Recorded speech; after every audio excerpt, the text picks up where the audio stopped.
आज के इस वीडियो में हम नया चैप्टर लेके आए हैं। चैप्टर का नाम है प्रायिकता।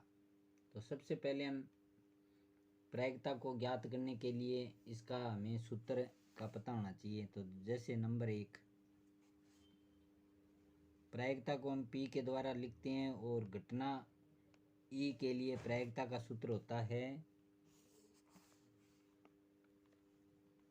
घटना ई के अनुकूल परिणाम, यानी जिसके बारे में आपसे पूछा गया है। घटना ई के अनुकूल परिणाम, अनुकूल परिणाम बट्टा घटना ई के सभी संभव परिणाम के सभी संभव परिणाम, या आप इसको सीधा ही ऐसे लिख सकते हो, अनुकूल परिणाम बट्टे कुल परिणाम। या एक चीज़ आपको इसमें ध्यान रखनी है, प्रायिकता जब आप ज्ञात करते हो तो हमेशा बड़ा मान नीचे आएगा, छोटा मान ऊपर आएगा। ठीक है, ये मुख्यतः आपको ध्यान रखना है। अब देखो 2 नंबर अपनी, एक तो पक्ष की घटना होती है जिसको पीई के द्वारा दर्शाते हैं, एक होती है विपक्ष की घटना जिसको पीई बार के द्वारा दर्शाते हैं। तो दो प्रायिकताओं का योग हमेशा एक होता है। क्या होता है? एक योग है एक। ठीक है, अब प्रायिकता है 3 नंबर अपनी, प्रायिकता हमेशा 0 से बड़ी या 0 के बराबर। ठीक है, और 1 से प्रायिकता छोटी या 1 के बराबर। ठीक है, तो प्रायिकता का उत्तर हमेशा 0 और 1 के बीच में रहता है। कम से कम 0 हो सकती है और ज़्यादा से ज़्यादा 1 हो सकती है। ठीक है, तो उसके बाद देखो 3 नंबर अपने कर लिया। 4 नंबर क्या कहती है कि जिसके बारे में आपसे पूछा गया है, पॉजिटिव पर्सन है वो, तो उसको बोलते हैं निश्चित घटना। निश्चित घटना की प्रायिकता, निश्चित घटना की प्रायिकता हमेशा 1 होती है, और अनिश्चित घटना की प्रायिकता, अनिश्चित घटना की प्रायिकता 0 होती है। जैसे मैं उदाहरण देता हूँ, एक बैग के अंदर है अपने पास नींबू की गोलियां हैं और आपसे पूछा गया है प्रश्न में कि इसमें संतरे की गोली होने की प्रायिकता ज्ञात करो। तो ये अनिश्चित बात है, क्योंकि जब थैले के अंदर नींबू की गोली है, ज्ञात करना चाहते हैं हम संतरे की गोली, तो अनिश्चित घटना, ऐसी घटना की प्रायिकता हमेशा 0 होती है। और जिसके बारे में पूछा गया है वो वस्तु उसके अंदर मौजूद है, तो उसको बोलते हैं हम निश्चित घटना, जिसकी प्रायिकता 1 होती है। ठीक है, अब उसके बाद में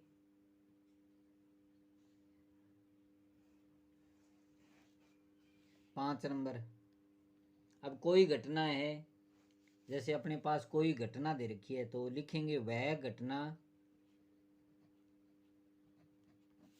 जिसका केवल एक ही परिणाम हो, एक ही परिणाम हो, यानी जिसका केवल एक ही उत्तर हो। ठीक है, तो उसको हम कहते हैं एक प्रारंभिक घटना, प्रारंभिक घटना।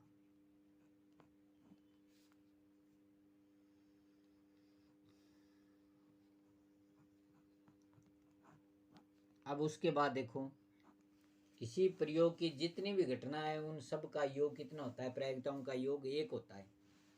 योग कितना होता है? 1। अब देखो आगे हमने कर लिया। अब प्रायिकता होती है, देखो प्रायिकता हमेशा 0 से बड़ी या 0 के बराबर, या 0 के बराबर। प्रायिकता या 0 से बड़ी होगी या 0 के बराबर हो सकती है। 1 से छोटी या 1 के बराबर हो सकती है। 1 के बराबर हो सकती है। ठीक है, उसके बाद में देखो अब आगे,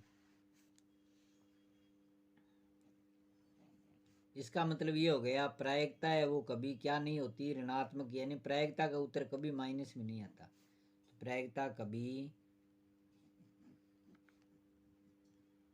ऋणात्मक नहीं होती, ऋणात्मक नहीं होती। अब देखो, अब हम चर्चा करेंगे आगे प्रायिकता से संबंधित पास्य का। पास्य में कितने अंक होते हैं, चर्चा कर रहा हूं मैं पास्य का एक का। पास्य के अंक कौन कौन से अंक होते हैं पास्य में?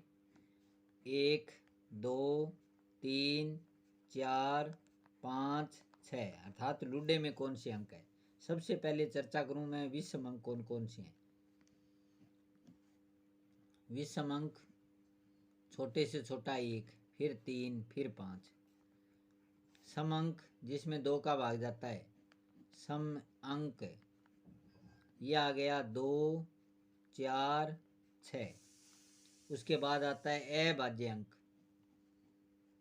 अभाज्य अंक पास्य में सबसे छोटा अभाज्य अंक कौन सा होता है? 2, फिर 3, फिर 5। अभाज्य कौन सी होती है? ऐसी संख्या जो खुद के पाड़े में आए, किसी अन्य के पाड़े में न आए। ठीक है, उसके बाद में देखो आगे,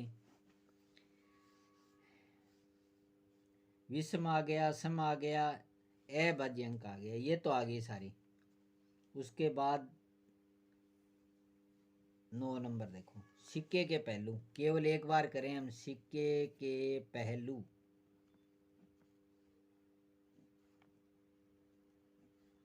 के पहलू कितने पहलू होते हैं? 2। कौन कौन से? हेड और टेल। हेड को बोलते हैं हम चित्त और टेल को बोलते हैं हम पट। ठीक है, उसके बाद देखो, अब आगे हम चलते हैं। देखो, ये तो हमने पासे का देख लिए, सिक्के का देख लिया। अब यदि सिक्के को उछालने का सूत्र सबसे पहले देखें तो हम देखो लिखेंगे, सिक्के को उछालने के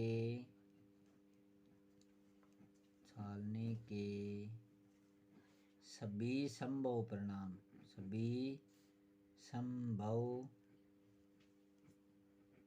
परिणाम का सूत्र होता है 2 की घात n। n का मतलब कितनी बार उछाला। एक बार उछाला तो 2 परिणाम आ गए, पीछे हमने लिखा। यदि हम 2 बार उछालेंगे, 2 बार उछालने पर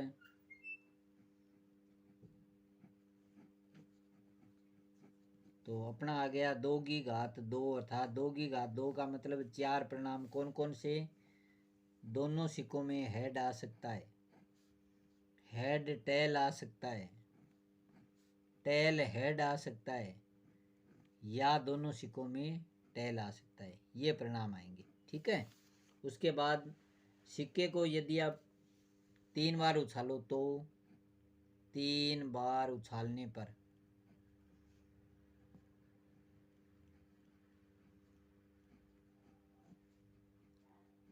तीन बार उछालेंगे तो देखो 2 की घात 3, 2 की 3 का मतलब 2 गुणा 2 गुणा 2, अर्थात कितने परिणाम? 8 परिणाम आ गए।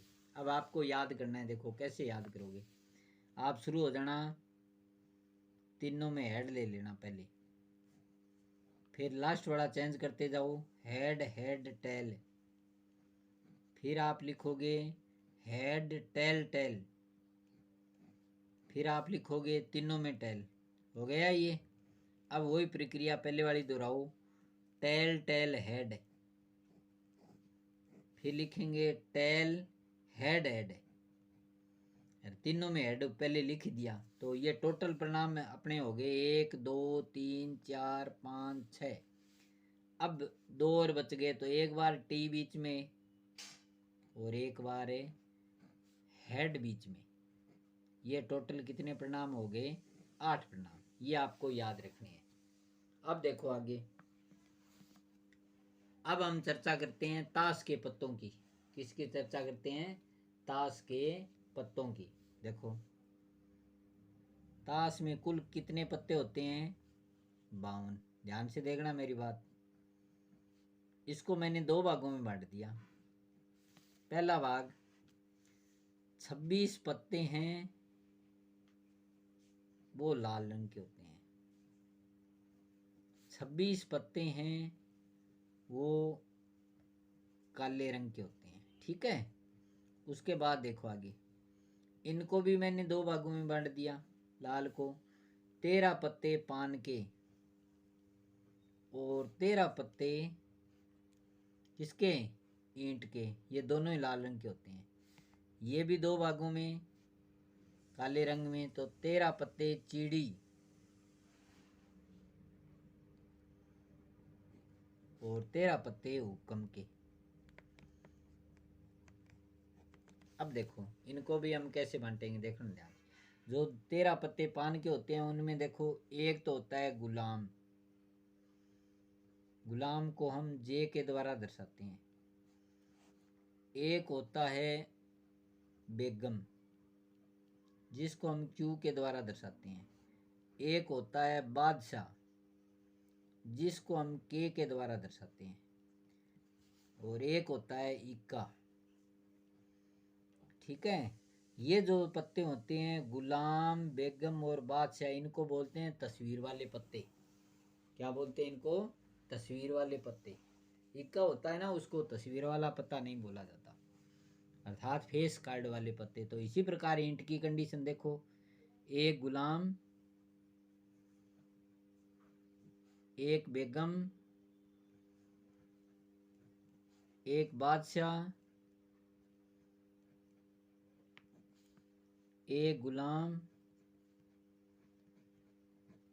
चिड़ी में एक बेगम और एक बादशाह। ये सारे तस्वीर वाले पत्ते चल रहे हैं। एक बार ये तस्वीर वाले पत्ते, ये भी तस्वीर वाले पत्ते। इसी में हुक्म में भी एक गुलाम, एक बेगम और एक बादशाह। ये भी क्या है? तस्वीर वाले। बाकी इनमें, इसमें भी एक इक्का होता है, ईंट में भी, इसमें भी एक इक्का होता है, चिड़ी में भी, और इसमें भी एक इक्का होता है हुक्म में। तो तस्वीर वाले पत्ते गिनो, देखो कितने हो गए? 3 ये, 3 ये, 3 ये, 3 ये। तो देखो ताश की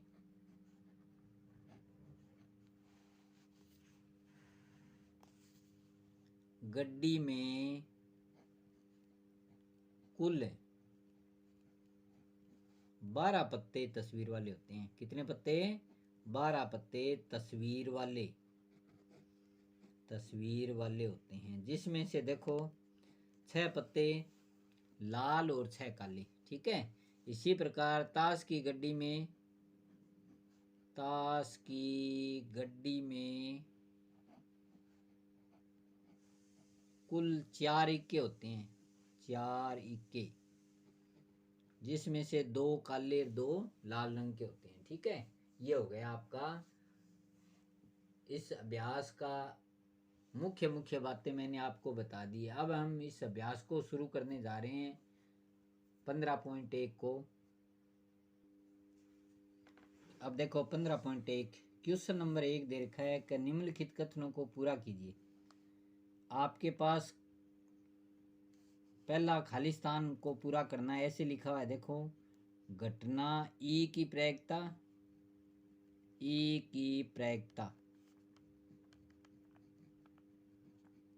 और प्लस घटना ई नहीं की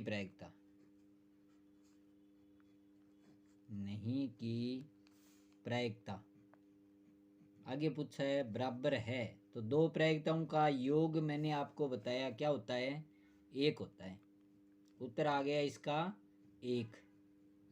अब इसी प्रकार दूसरा देखो, इसका दूसरे में दे रखा है उस घटना की प्रायिकता, उस घटना की प्रायिकता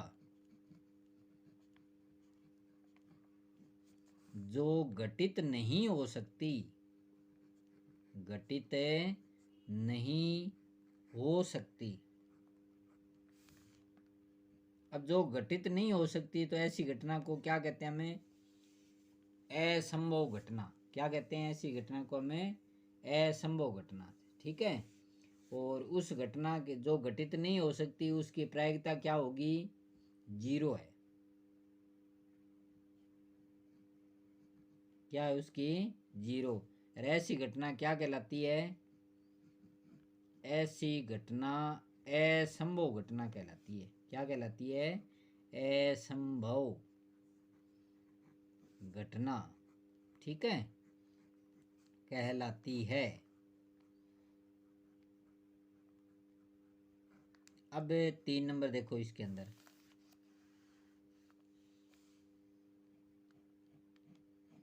3 नंबर है उस घटना की प्रायिकता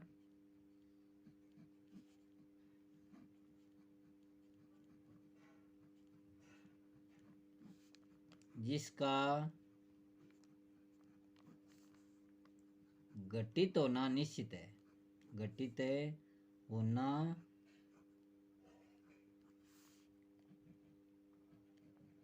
निश्चित है। तो ऐसी घटना उसकी प्रायिकता क्या हो, जो निश्चित है उसकी घटना की प्रायिकता क्या होगी, एक है। ठीक है।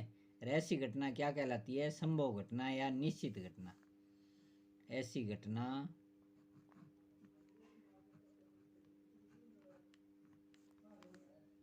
ऐसी घटना क्या कहलाती है, निश्चित घटना।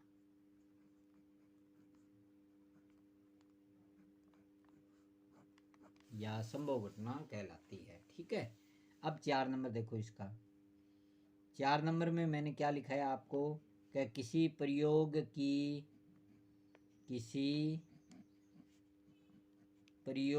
की सभी प्रारंभिक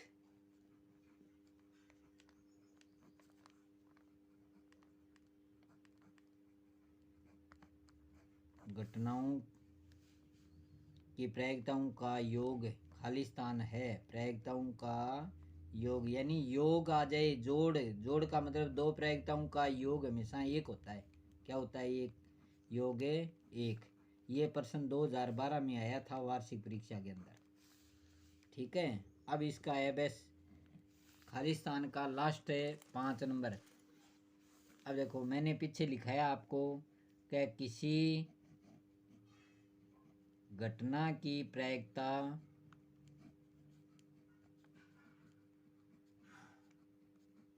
किससे बड़ी होती है, जीरो से बड़ी, जीरो से बड़ी या उसके बराबर। ऐसी कौन सी होती है जो जीरो के बराबर होती है, उसको बोलते हैं निश्चित घटना। तो उसके बराबर होती है, बराबर होती है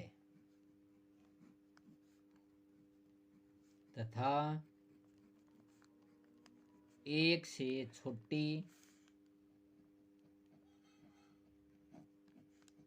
या उसके बराबर होती है, बराबर होती है। जो एक के बराबर होती है उसको कहते हैं निश्चित घटना या संभव घटना। ठीक है। ये हो गया आपका क्वेश्चन नंबर 1 पूरा।